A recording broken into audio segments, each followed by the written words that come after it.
William Morrow and HarperAudio present The Society of Unknowable Objects, a novel, by Gareth Brown, performed by Olivia Vinall. Prologue. The Atlas of Lost Things, 2015.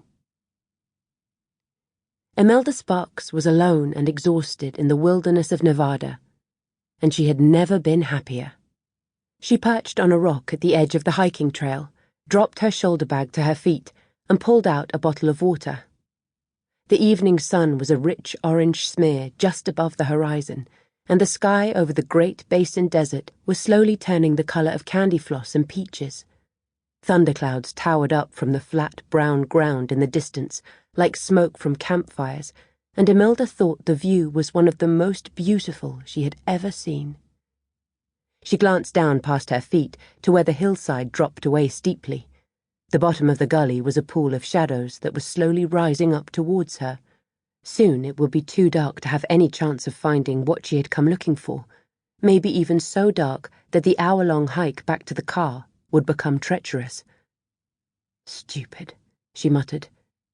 She slid her water bottle back into her bag, and her hand brushed the flower that Magda had cross-stitched into the canvas flap all those years ago. Imelda wondered how Magda had spent her day back in London. Probably work, and then an evening writing. Magda wanted to be a novelist, and that seemed to demand all of her time and attention.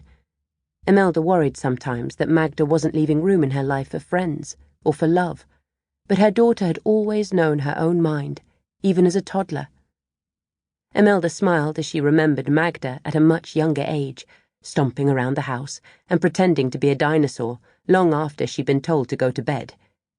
That happy memory faded as Imelda turned her eyes to the distance and saw the sun flattening at the bottom as it touched the horizon.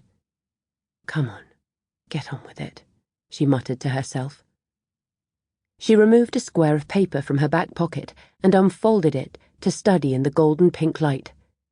It was a hand-drawn map with sketched lines in black ink that detailed Imelda's surroundings, and a scribbled star in the center of the page indicating the location of the lost thing, like an X marking the spot in some movie prop treasure map. The sketch had changed since Imelda had last looked at it 15 minutes earlier. The image on the paper shifted constantly, in fact, because this was not an ordinary map. This was the Atlas of Lost Things, a guide to lost magical artifacts. The Atlas had already taken Imelda on a journey across Europe.